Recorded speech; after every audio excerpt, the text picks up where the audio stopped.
Son las 3, las 2 en Canarias. Última hora en COPE. Estar informado. Tenemos jornada electoral en Ecuador. Estamos pendientes del escrutinio final para designar al nuevo presidente del país hispanoamericano. De momento, el día transcurre sin incidentes graves, a pesar de que han sido detenidas cerca de 1.000 personas en las últimas horas por las fuerzas de seguridad del país. Algunos candidatos acuden a las urnas con chalecos antibalas y entre fuertes dispositivos de seguridad.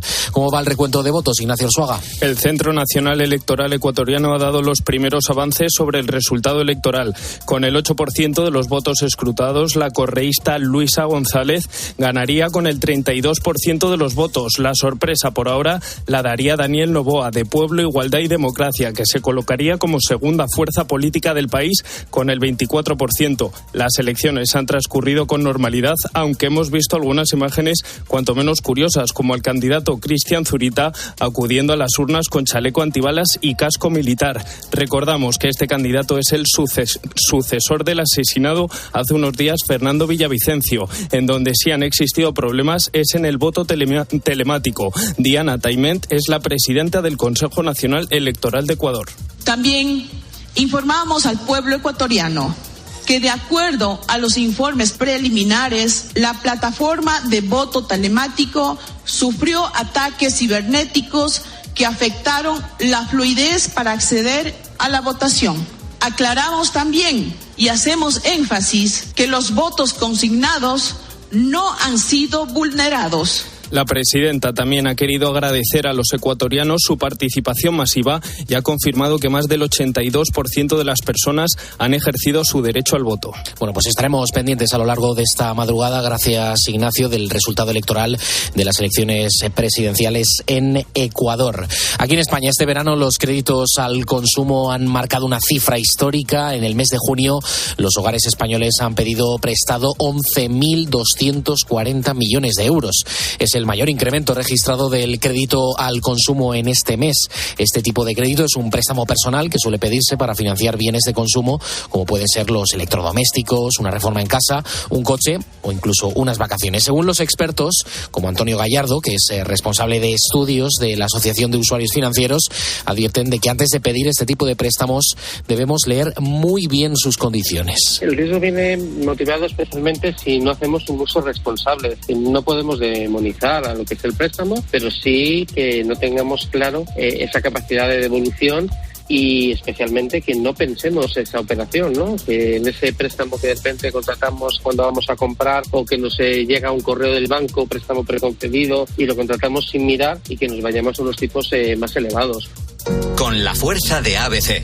COPE. Estar informado. En los deportes, hace unos minutos, Novak Djokovic se ha proclamado campeón del Masters 1000 de Cincinnati en Estados Unidos. El serbio vuelve a ganar por 3 sets en tierras americanas después de 2 años de sanción. Ha tenido que dejarse la piel Djokovic para ganar a Carlos Alcaraz. Perdió la oportunidad de cerrar el partido en el tie break del segundo set, pero aún así el murciano seguirá siendo número 1 mundial. Y más allá de la flamante victoria de la selección española de fútbol en Australia ante Inglaterra, que ya están de vuelta, por cierto, las jugadoras a nuestro país, hemos tenido jornada de Liga este domingo. El Barcelona se ha impuesto por 2-0 ante el Cádiz, el Betis ha empatado ante el Atlético de Madrid en el Benito Villamarín y el Getafe ha perdido por 3-0 ante el Girona.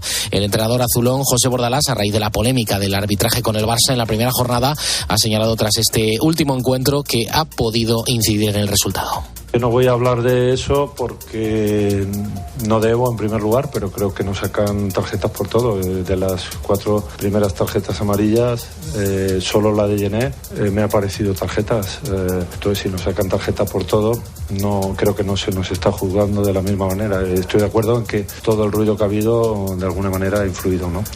Y este lunes cierra la jornada 2. Hoy juegan el Deportivo Alavés contra el Sevilla y el Granada ante el Rayo Vallecano. De momento, el Real Madrid es líder junto al Valencia con 6 puntos. Tienes más información en nuestra página web en cope.es. Sigues ahora en la noche de COPE. COPE. Estar informado.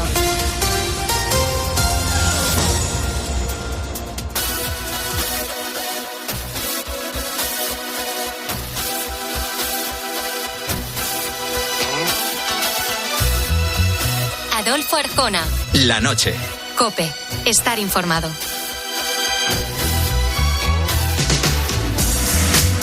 Escríbenos a nuestro correo lanochearjona@cope.es y síguenos en Twitter @lanochearjona y en Facebook La Noche de Adolfo Arjona. Envíanos tu nota de audio de WhatsApp al 650 564 504. Estos son los canales de comunicación para contactar con nosotros. Dicen que un buen periodista se diferencia del resto porque siempre se está haciendo preguntas. Preguntas como las que nos hacemos en nuestra sección, el porqué de las cosas. 16 de febrero, Polo Sur. 5 ingleses por el desierto azul. Evans va último de la fila y colgada de su mochila va la muerte dispuesta a demostrar.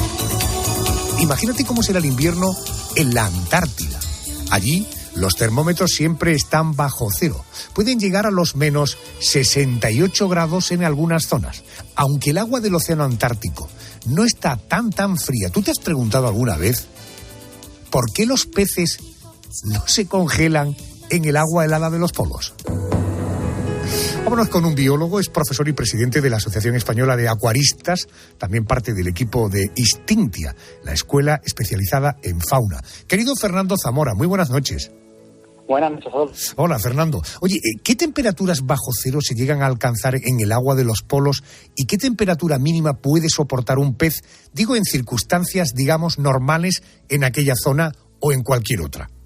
Bueno, los polos, aunque hace muchísimo frío en superficie, ¿no? O sea, donde está la Antártida, donde está la planicie de hielo, ahí pueden correr vientos de hasta menos 60 grados centígrados. En el agua, sin embargo, no hace tantísimo frío. Está habitualmente entre menos 2 y 10 grados. O sea, no baja muchísimo. ¿Vale? Entonces, eso es una temperatura que tampoco es excesivamente baja y los peces que viven allí, bueno, pues lo pueden soportar porque están adaptados a esas temperaturas. Por ejemplo, el bacalao del Ártico pues puede vivir a temperaturas por debajo de cero sin mucha dificultad, aunque sí habrá que poquitas especies que puedan hacer esto. Hablemos precisamente de eso. ¿Qué tipo de peces habitan en los polos? Bueno, pues hay aparte de este bacalao que hablábamos, pues tienes ahí pues algunas familias, 4 o 5 familias nada más de peces, ¿no? Pues tienes algunos dracos, algunos peces babosos. En general todos pues son peces que tienen las aletas redonditas, los ojos un poco orientados hacia arriba y la boca grandota porque son depredadores. Entonces lo que suelen vivir es más bien en no a flor de agua, no en la primera superficie, sino un poquito más abajo y atacan, digamos, hacia arriba. Y son peces pues muy discretos, ¿no? De colores grisáceos, plateados, incluso alguno un poquito transparentoso. Alguno más raro, pues más rojizo, verdoso, pero de normal lo que predomina es el color así plateadillo gris. Entiendo. Tipo sardina, digamos. Correcto. Carmen, ¿tenías alguna curiosidad? Sí, claro, yo quiero plantearle a Fernando la pregunta que Adolfo hacía al principio. ¿Esos peces por qué no se congelan en el agua helada? Bueno, a ver, los peces lo que hacen varias cosas, ¿no? Para vivir en estas condiciones, ¿no? Pues la primera y más obvia, ¿no? Es decir, bueno, si hace mucho frío, pues me voy, ¿no? Migrar. ¿Vale? Aunque el frío no es lo más importante. O sea, el primer problema que hay en los polos es que tenemos 6 meses de noche, ¿no? Tienes 6 meses de día y 6 meses de noche. Entonces, durante la noche, aparte de hacer muchísimo frío, escasea más la comida.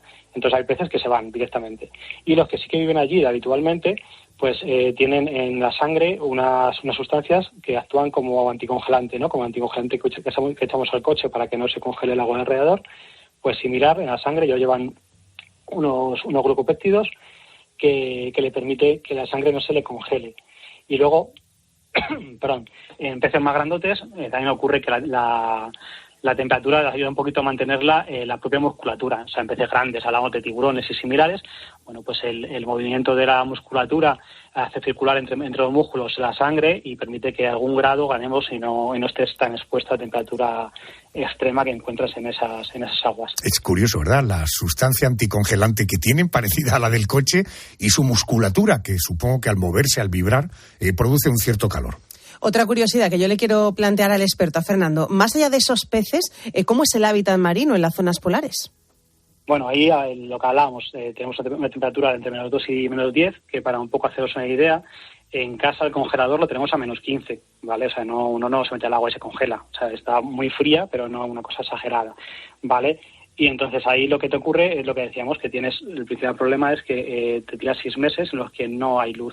Y si no hay luz, pues no tenemos entonces ese plancton, ese fitoplancton que vive de la luz, con lo cual no está la base de la pirámide alimenticia. Y empieza a escasear el alimento, y eso es lo que es un poquito más limitante, ¿vale? Y luego dentro ocurre que tampoco es un hábitat estático, ¿vale? En la Antártida, por ejemplo, hay una corriente que circula todo alrededor de la Antártida, y en el Polo Norte pues hay aguas procedentes de los continentes circundantes que ayudan un poco a que la temperatura se vaya cambiando también.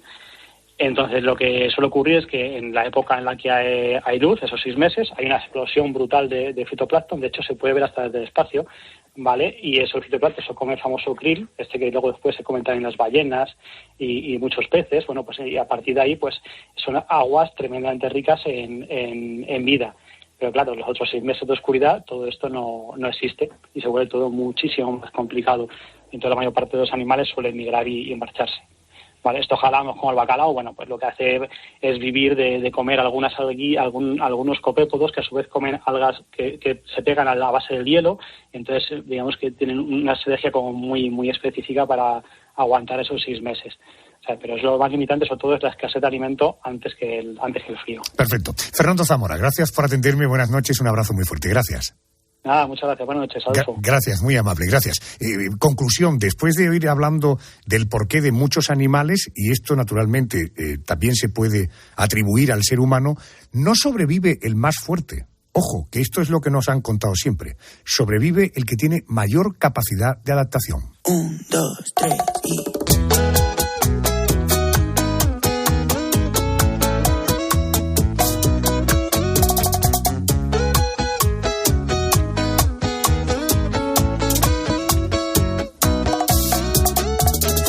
de tu cama que estaba caliente se está congelando. Miro el teléfono y todas tus fotos me están torturando. No te olvido todavía. ¿Quién te dijo esa mentira? Sabes que yo no te olvido. Yo no quiero alas para volar a otro lugar. Yo solamente quiero estar contigo. Cuando comenzamos con lo que aquí en la radio denominamos el porqué de las cosas, llegamos a pensar que no había tantas preguntas curiosas que resolver. Pero en fin, esto es una caja de sorpresas. Simplemente, por ejemplo, el cuerpo está lleno de porqués. Querida Mónica, tu última duda, ¿cuál es? Bueno, porque olemos diferente. Podría entender que hombres y mujeres oliéramos diferente, nuestra piel oliera diferente porque predominan hormonas distintas, pero ¿por qué todas las mujeres no olemos igual y todos los hombres igual? Profunda mi pregunta. ¿Y por qué el perfume, si yo me lo pongo en mi piel, huele de forma distinta si se lo pone Javi Campos o tú? Pues nada, como ves, muchas curiosidades como persona inteligente que soy. Pues venga, vamos a intentar resolver esta duda porque efectivamente es curioso que ni todos olemos iguales, ni hombres, ni siquiera un perfume cuando se pone en la piel de una persona es igual el olor a cómo ese perfume se desarrolla en otra persona. Resolvamos esto con el doctor Leandro Martínez, es jefe de dermatología del Hospital Regional de Málaga. Leandro, doctor, muy buenas noches. Buenas noches, Adolfo. Buenas noches. En primer lugar, ¿por qué la piel tiene olor? Bueno, pues es una muy buena pregunta, porque posiblemente si tuviésemos una piel totalmente pura, ¿no? Casi, bueno, eso sería una piel artificial, pues posiblemente no olería. Entonces dice uno, bueno, ¿y por qué cada uno tenemos un olor corporal diferente y por qué cada piel nos puede oler diferente? Pues la respuesta es difícil y fácil a la vez. Posiblemente, o sabemos, no posiblemente, seguramente es por la actividad de las bacterias que hay en la piel. O sea, toda la población de bacterias que hay en nuestra piel, toda la microbiota cutánea, es la verdadera responsable de que cada piel tenga un olor corporal diferente. Entiendo. Doctor, ¿de dónde procede ese olor que tiene cada persona? O dicho de otra manera, ¿qué factores influyen más en el olor de la piel? No sé, la alimentación, el tipo de piel que tenemos, la raza, el olor, la edad, la frecuencia en la ducha.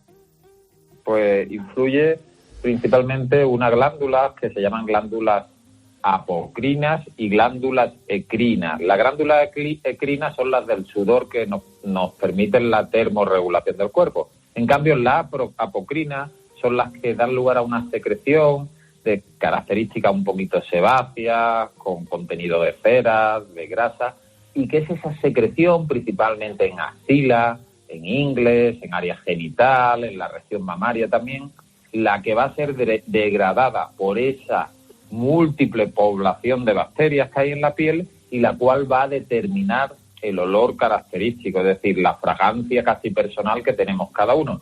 Esto va a depender de muchos factores, pues sí, pues la raza, el tipo de piel, pieles más oscuras que tienen unas características glándulas apocrinas diferentes, pues van a tener un olor más característico. Con la edad ese olor también puede ir cambiando y a veces depende también de la alimentación. Algunos alimentos, y puede servir como ejemplo el ajo o la cebolla, pueden determinar a veces puntualmente modificaciones en ese olor corporal. Mónica, te escucha el dermatólogo. Leandro, ¿qué tal? ¿Por qué los adolescentes huelen tan mal? Esta es mi pregunta. ¿Pueden evitarlo de alguna forma, más allá de darse una duchita de vez en cuando con más frecuencia, que eso seguro que también ayuda?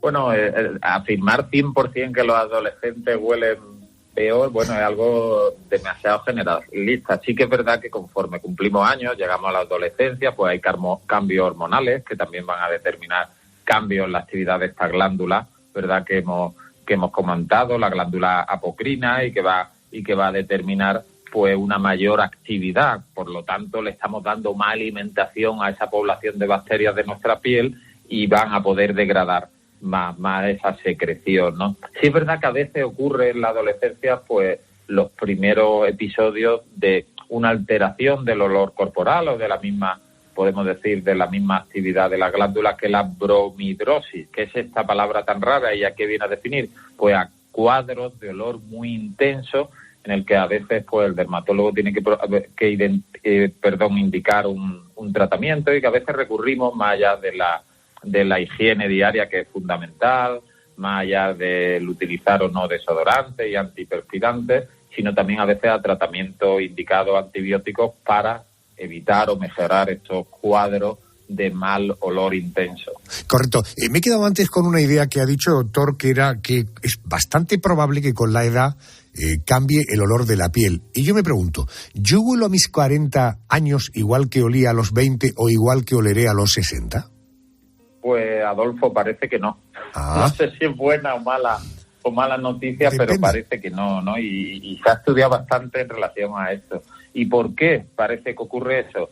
Pues hay cambios en el olor corporal y en el olor de nuestra piel a lo largo de los años, conforme cumplimos años. Y parece que conforme vamos acumulando años de vida, y ahí se pone el límite entre los 40, 50 años y todavía más agudizado a partir de los 60, pues la oxidación de los mismos ácidos grasos que hay en la piel, en la barrera cutánea, genera una sustancia que es un palabro, ¿no? Que es el 2-noneleal y que determina a veces ese olor más característico de gente que acumula más experiencia vital. Ojo, eso no implica y no debemos confundirnos con un olor mejor o peor. Además, el olor, habla mucho de las personas y de la posible atracción o la posible percepción que tengamos del otro. Y en estudios que se han hecho, sí se ha visto que la gente podía identificar que cuando se hace de manera ciega, que ese olor podía corresponder a una persona de mayor edad,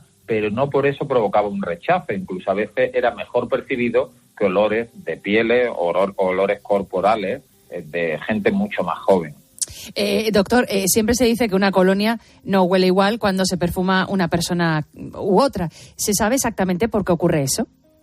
Bueno, pues se intenta saber, ¿no? En eso nos podrían ayudar mucho los perfumistas y los profesionales del sector.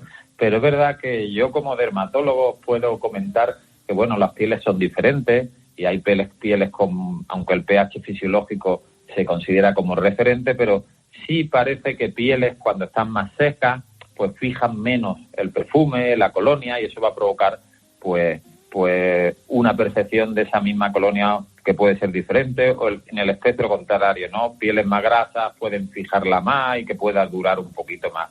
Al final, la fragancia personal, como decíamos al inicio de esta charla, ¿no? Depende de muchos factores. Va a depender de mi población de bacterias, va a depender de mis hábitos de aseo diario, de los productos de higiene íntima que utilice y también de ese perfume. Entonces aquí hay casi una sumatoria, hay muchos factores que van a dar lugar a esa identidad olorífica, ¿no? O a ese olor característico de cada uno. Entiendo. Doctor, vamos con la última. ¿Por qué el olor de la piel de algunas personas nos puede atraer y de otras, no sé, incluso cuando nos da 2 besos, nos provoca un cierto rechazo? No lo digo porque huelan mal, porque no estén aseadas. Me refiero a ese olor corporal que no termina de gustarnos. Él o ella, Adolfo. Eso es, él o ella. Bueno, pues la verdad que esto es muy, muy, muy curioso y muy importante, ¿no? Ahí juegan un papel importante, además de todos los factores que hemos dicho que determinan nuestra identidad personal, nuestra fragancia personal a nivel de olor, las feromonas, ¿no? Y parece que las feromonas que desprendemos, ¿no? Y que nos percibe el otro, algo muy típico en los animales, pero que el ser humano no tiene más tan desarrollado, sí puede dar lugar a que exista mayor compatibilidad o no. Y uno dice, bueno, ¿y todo esto tendrá una base científica? Pues sí que la tiene.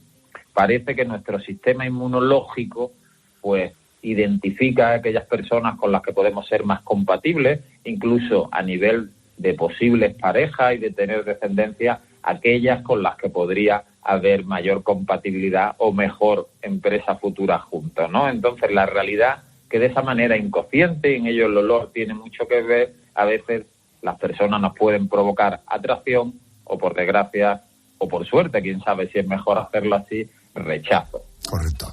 Doctor Leandro Martínez, dermatólogo, fantástico dermatólogo y estupendísimo comunicador. Doctor, gracias por atenderme y buenas noches.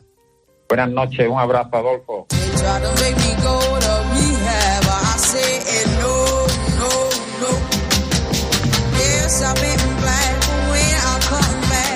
Mira, ¿es cierto que pase lo que pase, las gallinas ponen un huevo diario? Hablemos con una veterinaria. Ella es Alicia Llorente, veterinaria, especialista en bienestar animal. Es responsable del espacio didáctico La Gallinera. Alicia, buenas noches.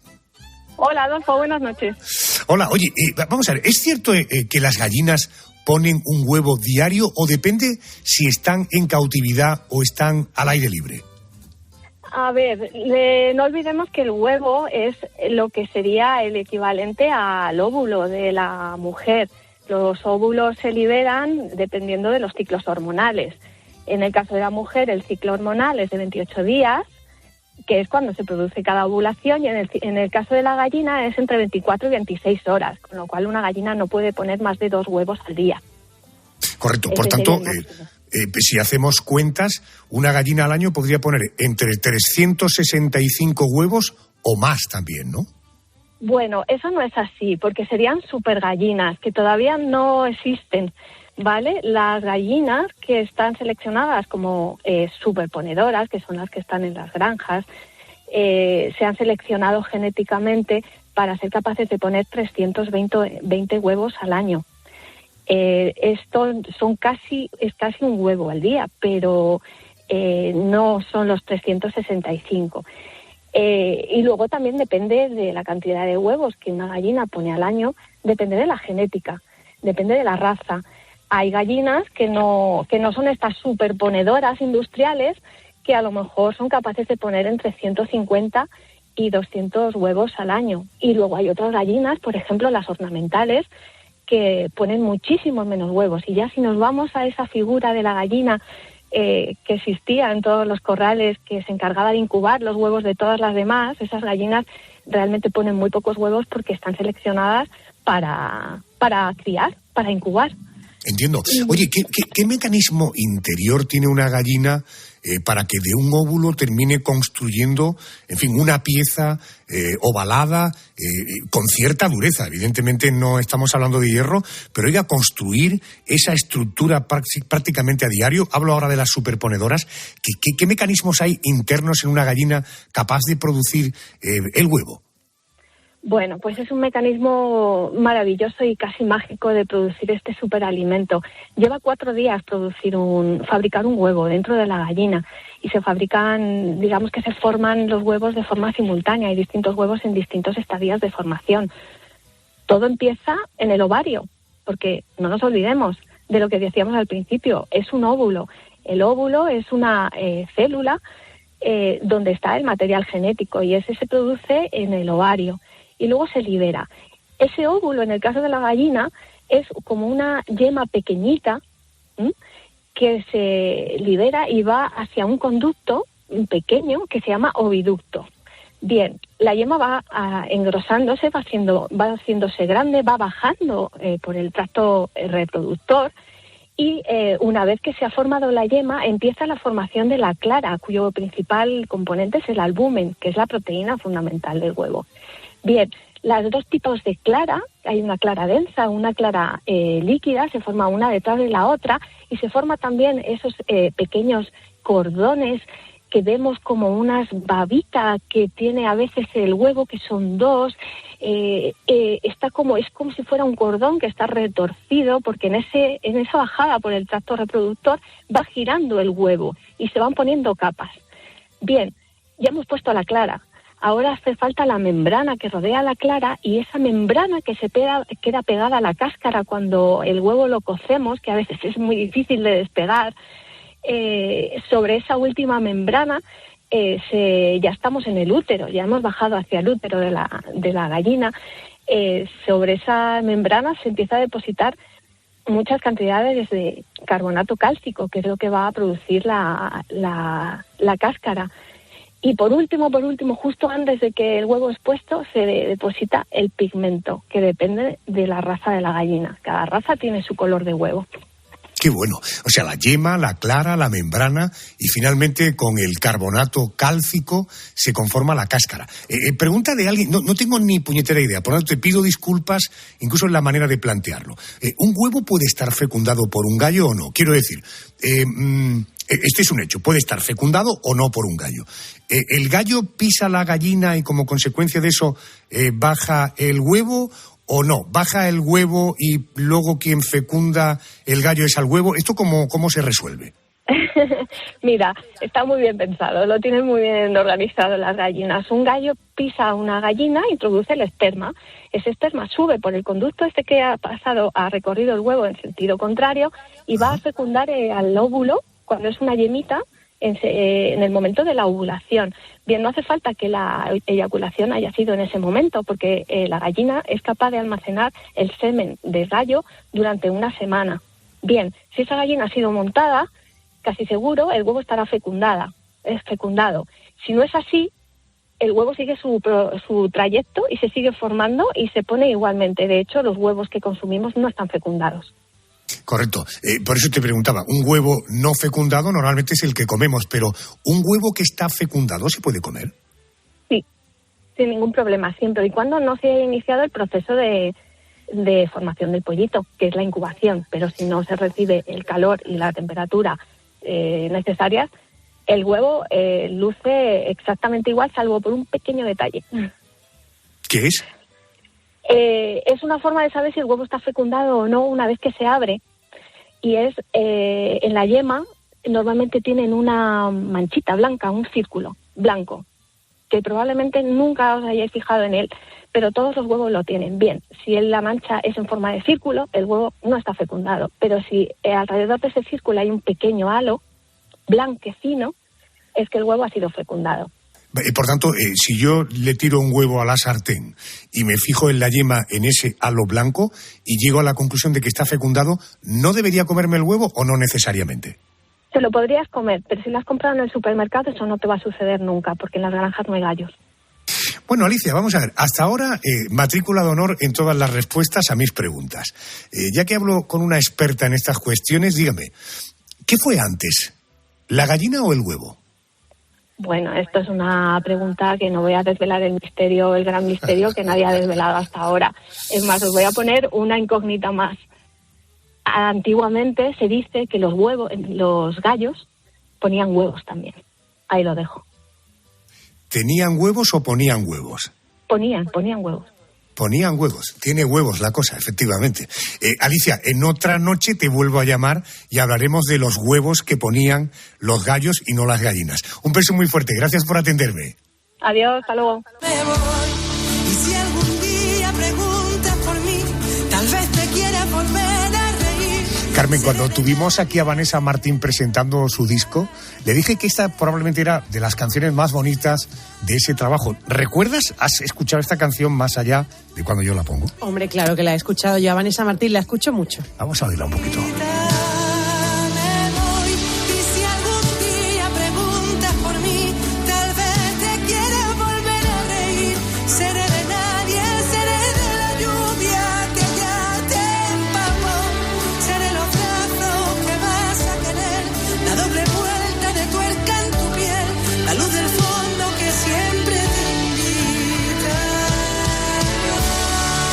Dicen los manuales que a ellas las identifica el color rosa y a nosotros el azul.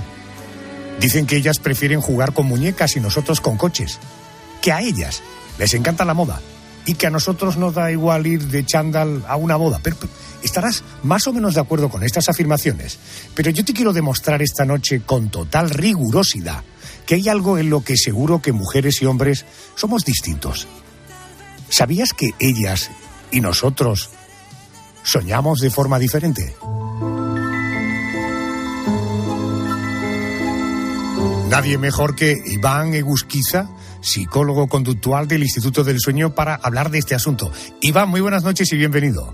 Hola, buenas noches, Adolfo. ¿Por qué hombres y mujeres soñamos distinto? ¿Cuáles son las razones, digamos, no sé, se me ocurren biológicas? Bueno, podríamos tener en primer lugar unas razones a nivel de testosterona, ¿no? El mayor nivel de testosterona de los hombres facilita que los hombres suelan tener más tendencia a tener sueños sexuales y las mujeres suelen soñar más en mayor medida con escenas del tipo romántico. También es cierto que las mujeres recuerdan los sueños más fácilmente que los hombres. Esto es importante, porque para acordarnos de un sueño tenemos que despertarnos en él y además estar unos minutos despiertos. Y bueno, cuando tenemos más dificultades para dormir, pues tenemos que tener más despertares y por tanto nos acordaremos más de los sueños. Y esto va a pasar más en el caso de las mujeres que en los casos de la menstruación, o más bien la premenstruación, el embarazo y la menopausia, que se alteran los niveles hormonales y esto influye en el sueño. Correcto. Bueno, hecha esta aclaración de carácter general y algunos aspectos que me has hablado de manera genérica, cuéntame con qué soñamos los hombres. ¿Cuáles son esos sueños habituales para los varones? Bueno, parece ser que hay elementos sociales en esta diferencia, ¿no? Hay un estudio de la Universidad de Mannheim en Alemania que señalaba que parecía que las mujeres soñaban más con temas relacionados con el trabajo en comparación con hace 50 años, en concreto el doble que hace 50 años. Ajá. Y sin embargo en el estudio veían que los hombres soñaban más con temas laborales, pero en forma de pesadillas, ¿no? Y además los hombres parecían tener más escenas relacionadas con la sexualidad en escenarios exteriores y soñaban más con armas y con carreteras. Las temáticas parece que diferenciarían, ¿no? Y los hombres soñarían más con estas cosas. Armas, carreteras, sueños sexuales en el exterior. Oye, ¿y ellas, las chicas, con qué sueñan? Pues las mujeres suelen soñar más con elementos como ropa, comida o situaciones relacionadas con el aspecto físico, según los estudios, y también con la sensación de estar flotando, de caer a través del aire, ¿no? Aparece más en las mujeres.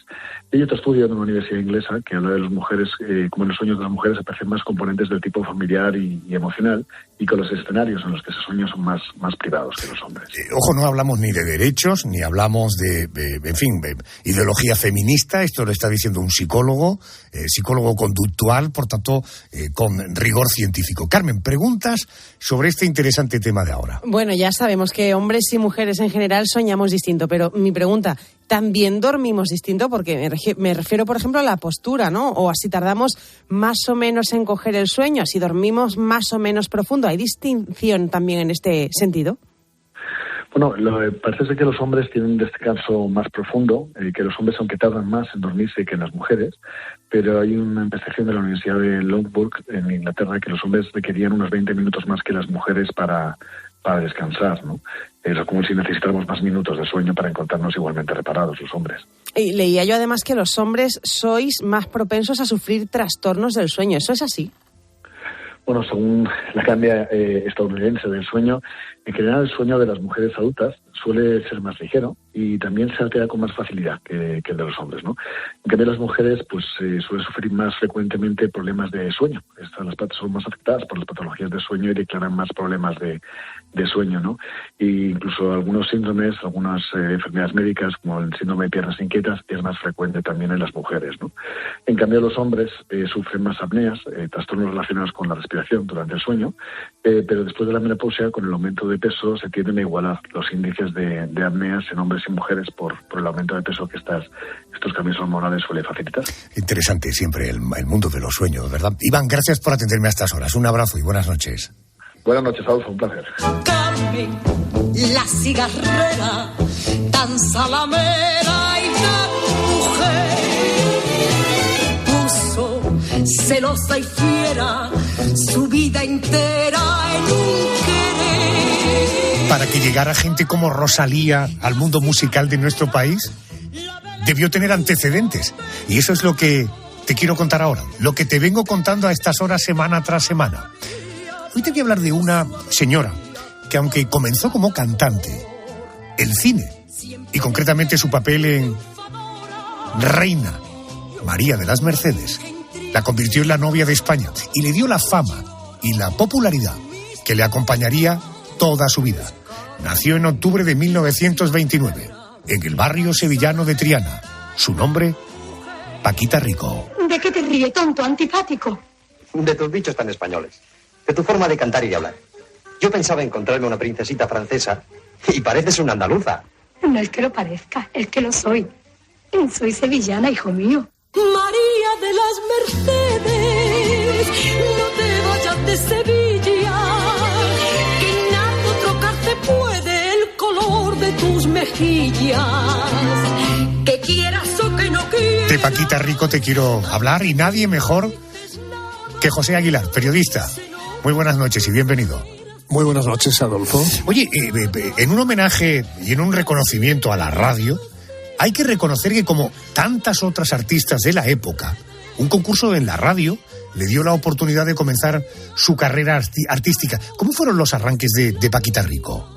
Pues la verdad es que le costó un poquito porque fíjate que ya era de una familia súper humilde, incluso antes de ser artista tuvo otros trabajos, fue niñera, también trabajó como pantalonera, pero al final pues una señora que daba clases de canto en Sevilla la escuchó y a partir de ahí pues ya le gustaba tanto. También es de las artistas que viendo Imperio Argentina soñaban con ser estrella, ¿no? Y bueno, pues lo poco que sus padres podían ayudarla, pues le sirvió para esos inicios y sobre todo hay que decir que la gran belleza que tenía Paquita Rico pues le ayudó bastante porque tenía uno de los rostros más bellos de nuestro cine.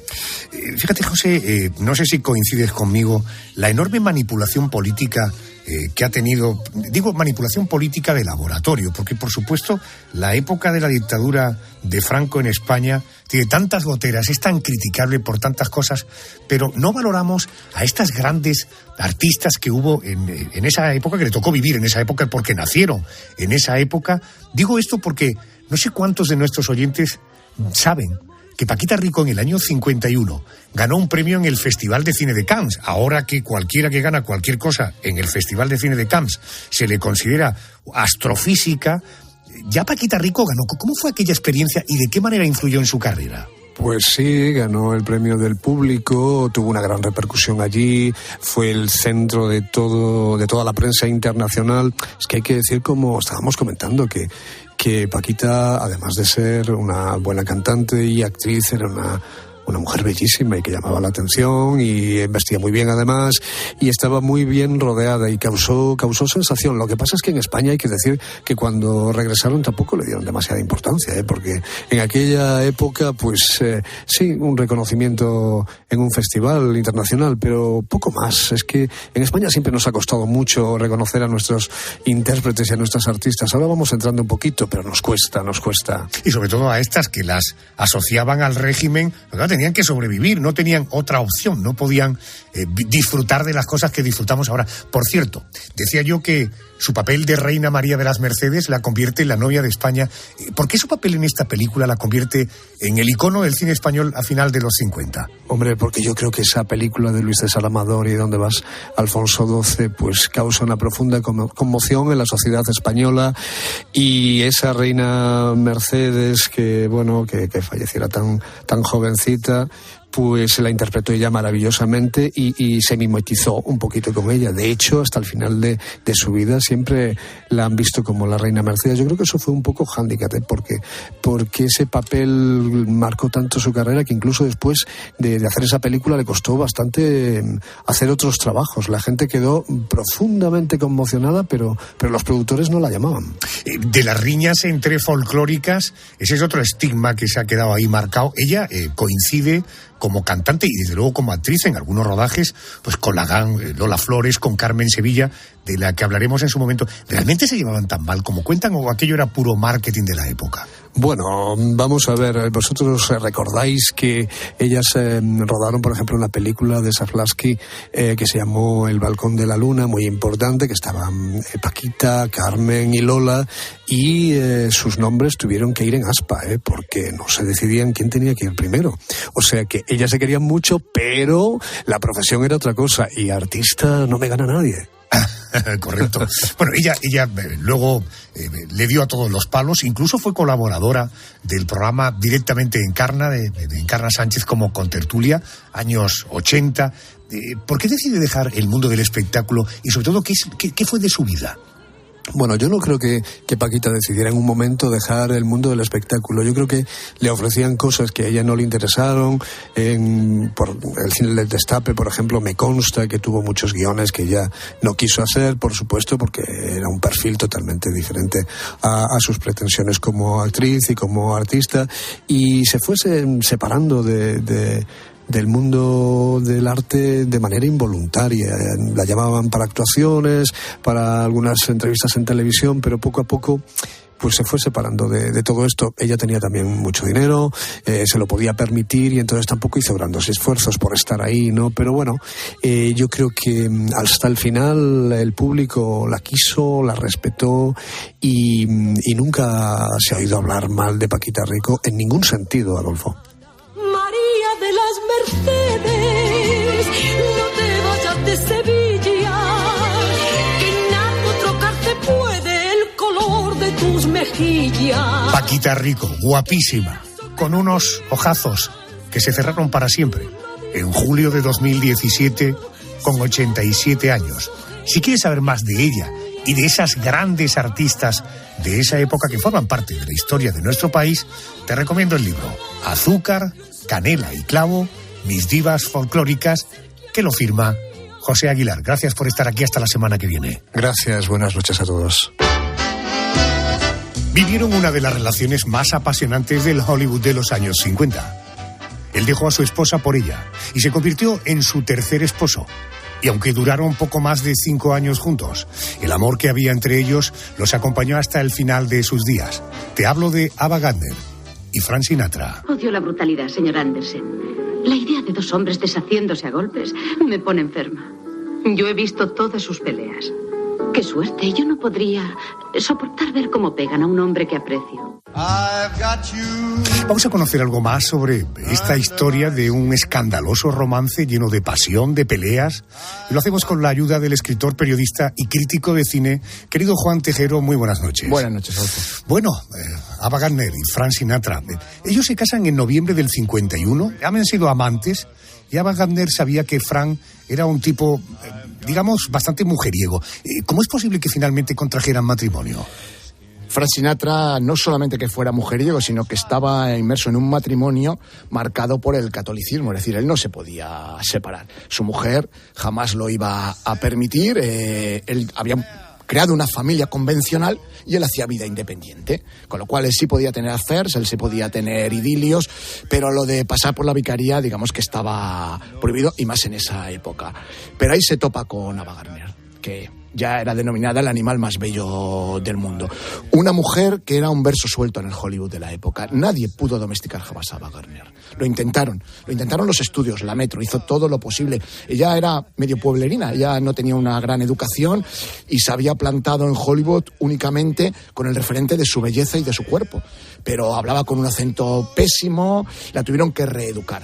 Pero lo que no pudieron hacer era domesticarla. Sus dos primeros maridos, Mickey Rooney, un experto en coleccionar también mujeres, cosa que cuesta creer viéndole físicamente, pero que es cierto que era un gran conquistador, y después un músico muy conocido en aquella época que era Artie Shaw.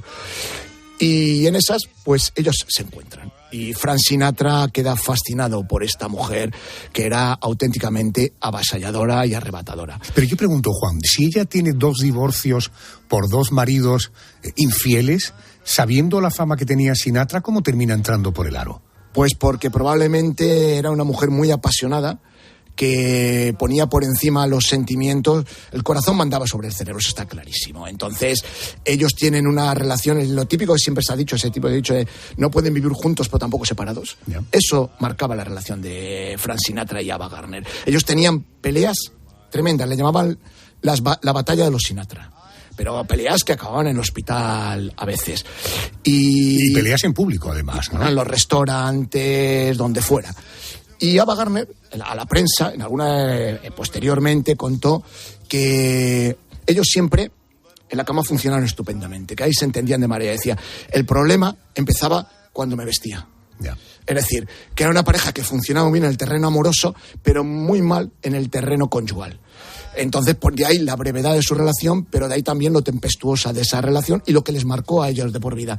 Porque ese matrimonio, tanto Sinatra como Ava, estuvieron siempre marcados. Nunca se olvidaron y siempre buscaron en sus idilios un equivalente a lo que habían perdido.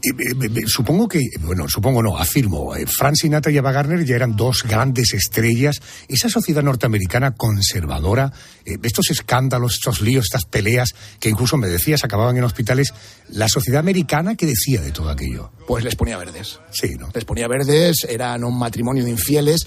Sobre todo Sinatra, como te digo, era católico y vivía en un ambiente católico además, con lo cual fue muy criticado con la prensa. Eran 2 grandes estrellas, pero Frank Sinatra pasó un momento terrible que casi acaba con su carrera. En ese momento en el que él quiere separarse, pero por otro lado piensa que no puede, él pierde contratos, ya no tiene el tirón que tenía antes, y hay una noche, una actuación en la que se queda sin voz. Claro, su medio de vida. Porque Frank Sinatra todavía en el cine no era nadie importante. Había hecho algunas películas, pero él sobre todo era cantante. Perdió la voz por el estrés de la situación y ahí se queda absolutamente devastado. En ese momento Ava Gardner sí es una de las mayores estrellas de Hollywood y se rueda Mogambo. Entonces Frank Sinatra se va a estar con ella en Nairobi, en África, que es donde se rodó en escenarios naturales, y Frank Sinatra se había topado antes con una novela que le había impresionado, que era De aquí a la eternidad, de James Jones. Y hay un personaje, Maggio, que es él, y él lo ve. Lo lee, se lo aprende de memoria y sabe que se va a adaptar al cine y que están buscando un reparto. Frank Sinatra quiere interpretar ese papel, pero los productores no le ven. No es una estrella y están buscando otro. Y es ahí donde entra en juego Ava Gardner. Ava Gardner mueve sus contactos y logra que a Frank Sinatra al menos le hagan una prueba. Entonces, él vuela de África, de Nairobi, vuela a Los Ángeles, le dan el guión, y él dice que no necesita guión, que él se sabe el personaje de memoria. Y ya con las primeras frases el director Fred Zinnemann ve que es Maggio, que no puede haber otro actor. Aunque eso en ese momento, veneno para la taquilla, porque es muy criticado por la prensa, porque su carrera va de capa caída, pero le dan el papel. Y De aquí a la eternidad cambia la vida de Frank Sinatra, porque se convierte en un grandísimo éxito, porque es una de las películas del 53 que gana más Oscars, pero además Frank Sinatra se lleva un Oscar como mejor actor secundario. Y ahí empieza la carrera cinematográfica de la voz. Año 53. Ava Gardner se refugia en el trabajo, Sinatra en el alcohol como consecuencia de la separación. A partir de ahí, ¿cómo afrontan esa separación? Pues Ava Gardner trabaja, pero lo que hace es irse a España. Ella huye de Hollywood. Hollywood no entiende a Ava Gardner. no es una de las suyas, consideran que es una actriz que va por libre y ella no quiere encorsetarse, con lo cual tiene grandes problemas con su estudio con la Metro y se va a España y se enamora de este país. Frank Sinatra empieza una carrera cinematográfica que va increciendo.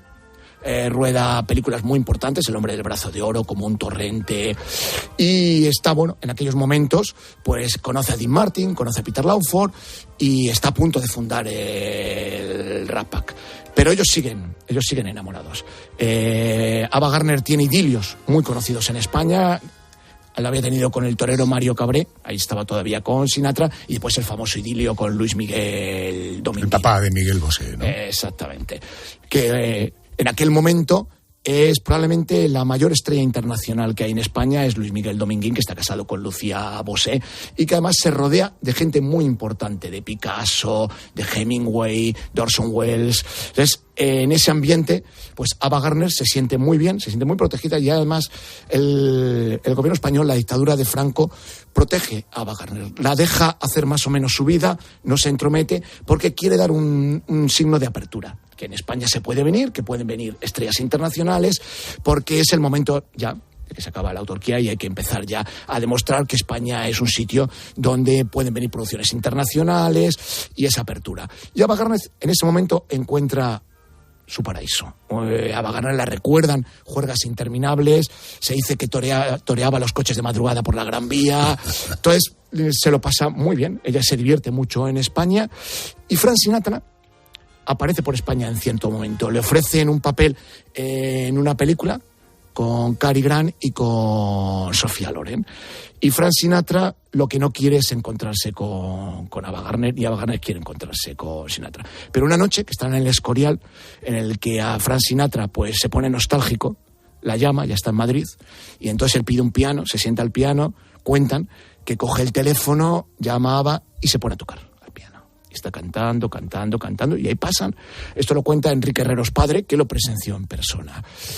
Y al cabo de 2 horas que él sigue cantando, por el vestíbulo del hotel se ve entrar a Ava Gardner, que venía clarísimamente en camisón, con un abrigo de visón blanco, suben a la habitación del hotel y ahí tienen una noche de pasión, la última. O sea, que ellos todavía seguían tremendamente enganchados. Sinatra vuelve a Hollywood y Ava Gardner se queda en España, se queda en Europa y ya solo vuelve a Estados Unidos a rodar alguna película. Pero el divorcio con Hollywood ya es total. Dicen las biografías de ambos que su amor duró para siempre más allá de su separación.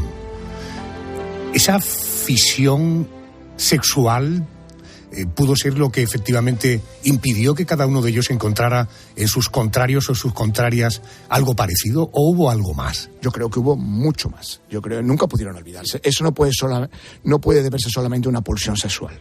Es decir, una pulsión sexual te dura lo que dura, pero no puede durar 20 años. Y Frank Sinatra, hasta el día de la muerte de Ava Gardner, en cada cumpleaños le enviaba un ramo de flores que Ava Gardner depositaba en su dormitorio y no lo retiraba hasta que no llegaba el siguiente ramo de flores en el siguiente cumpleaños, aunque las flores estuvieran marchitas.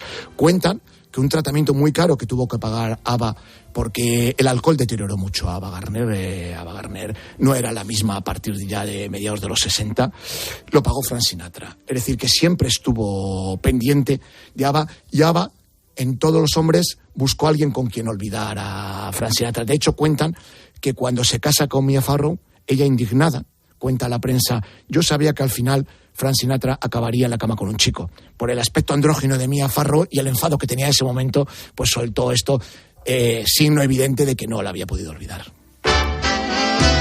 Historias de amor del Hollywood dorado. Nos la trae nuestro querido compañero Juan Tejero. Gracias y buenas noches. Buenas noches, Adolfo.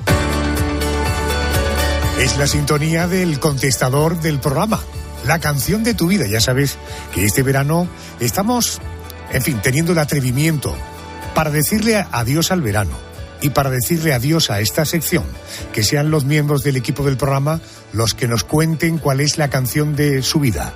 Hoy, con... Adolfo, tienes un mensaje nuevo.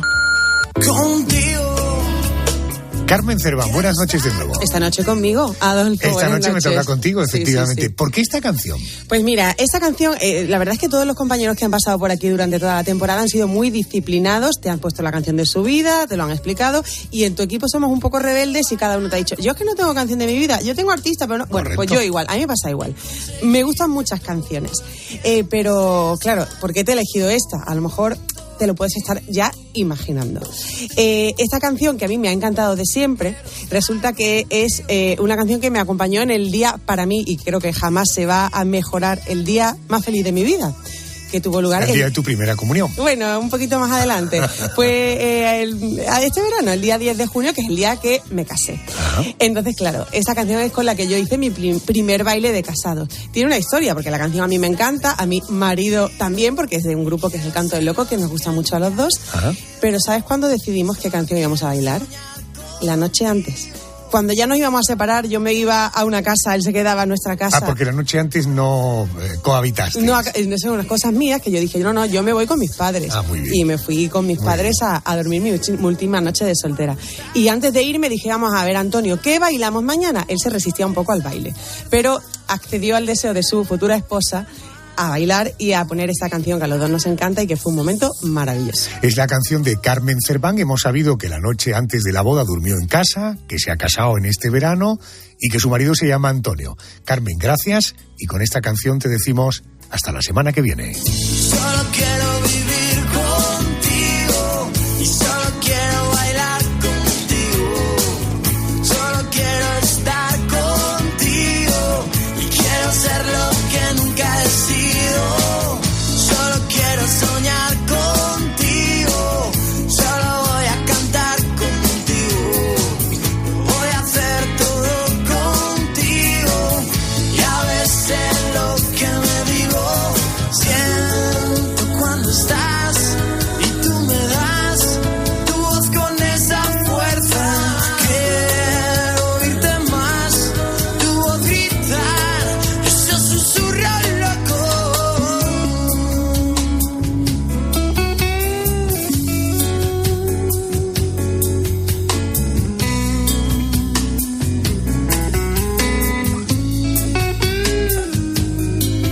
Contigo, quiero escuchar contigo esta canción que solamente habla de ti, de mí. Contigo, lo soy todo contigo. Me haces falta y ya no puedo vivir sin ti. Contigo, quiero estar contigo y decirte que ya no puedo vivir sin ti. Solo quiero vivir contigo y solo quiero bailar contigo. Solo quiero estar contigo y quiero ser lo que nunca he sido. Solo quiero soñar contigo. Solo voy a cantar contigo. Voy a hacer todo contigo. Y a veces lo que me digo, siento cuando estás y tú me das tu voz con esa fuerza. Quiero oírte más, tu voz gritar. Escuchas La Noche. Con Adolfo Arjona. COPE. Estar informado. ¿Quién nos iba a decir que íbamos a tener un verano tan intenso? En Herrera, en COPE, estamos pendientes de todo lo que está ocurriendo para explicárselo. Y preparando ya una nueva temporada juntos en COPE a partir del 1 de septiembre. Este verano en Herrera en COPE te estamos contando el minuto a minuto de la actualidad. Disfruta de las mañanas más entretenidas de la radio. De lunes a viernes desde las 6 de la mañana, Herrera en COPE con Carlos Herrera te acompaña estés donde estés. ¿Y ahora qué?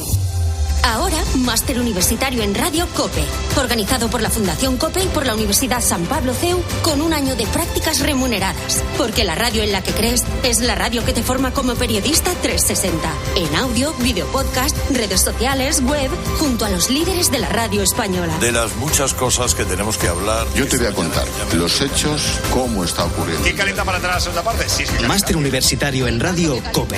La radio en la que crees es la radio que te hará crecer. Infórmate en fundacioncope.com y en el 91 828 39 30.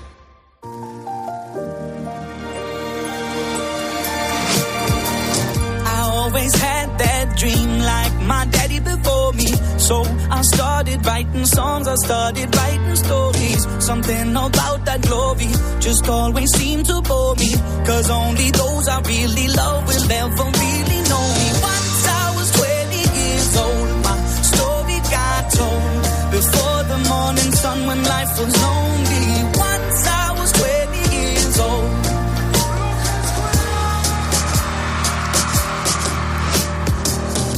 Only see my goals, I don't believe in failure. Cause I know the smallest voices, they can make it major. I got my boys with me, at least those in favor. And if we don't meet before I leave, I hope I'll see